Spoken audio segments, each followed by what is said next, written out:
আজকে আম ভর্তার আয়োজন চলতেছে। আম দুটোকে সুন্দর করে ছেলে নিয়েছি। এখন হচ্ছে আমি এটা দিয়ে কুচকুচ কুচকুচ কুচকুচ করে কাটে নেব। দেখো এটা দিয়ে কত সহজ, তাই না? আম ভর্তা তোমরা কে কে খেয়েছো বলো এবার সিজনে?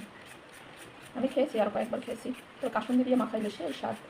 আর এটা দিয়ে এত সুন্দর কুচি কুচি হয়, বটির ঝামেলা হয় না। দেখো, তো দেখো আমি একটু করছি, দেখো কত সুন্দর হয়েছে। দেখছো সুন্দর হয়েছে না? অনেক সুন্দর হয়েছে, একদম কুচু কুচু হয়েছে। এটাকে সুন্দর করে কুচি কুচি কুচি কুচি কুচি কুচি কুচি করে মাখাবো কাসুন্দি দিয়ে। তোমাদের যার যার খেতে মন চায় তাড়াতাড়ি চলে আসো। তবে দুইটা আম আমার জন্য বেশি হয়ে যাচ্ছে কিনা সেটাই বুঝতেছি না। একটা আম করলাম তাতেই তো অনেকখানি হলো।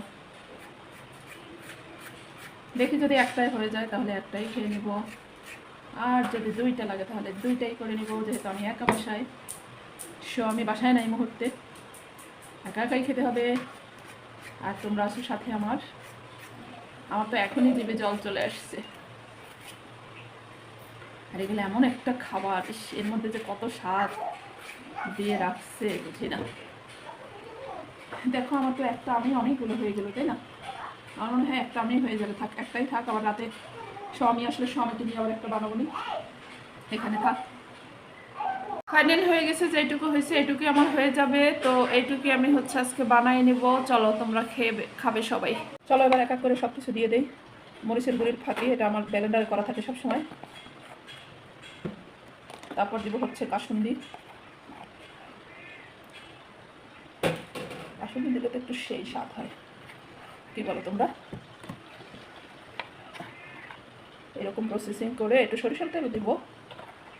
তোমরা একটু মাখাইয়ে খেয়ে দেখো কেমন লাগে। দেব সামান্য লবণ। এখন একটা গান মনে পড়ে গেল, ওই যে একটা পান বানাই স্বামীর জন্যে। এখন আমার তো স্বামী বাসায় নেই, কি গান গাবো গো? অল্প একটু চিনি দেবো। আমার কাছে আসলে মাখানিতে একটু চিনি না দিলে কেন জানি ভালো লাগে না। সামান্য একটু চিনি দিলাম, যেহেতু টক, অল্প একটু চিনি দিয়ে এখন মাখাবো ভালো করে। দেখো মতো মতো করে মাখাবো, মতো মতো মতো মতো করে মাখাই, তারপর খাইতে হবে, বুঝলা? কি স্বাদ! ওয়াও, দেখো তো কালারটা কি হয়েছে। একটু খেয়ে নেই, আমার তো এখনই তর্স হয়েছে না। বিসমিল্লাহ। সেই স্বাদ, সেই স্বাদ বন্ধুরা। খেতে টেস্ট হয়েছে।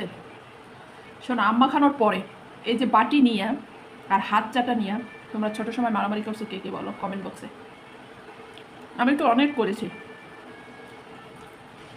মানে আমার বাটি না চাটতে দিলে আমি বলতাম আমি তোমাদের সাথে খাবো না, খেলবও না।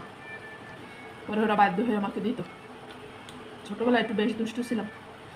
তো এই আম মাখানোর থেকে বাটি চেটে খাওয়া যে কি মজা, ওটা আর কি বলি তোমাদের সাথে।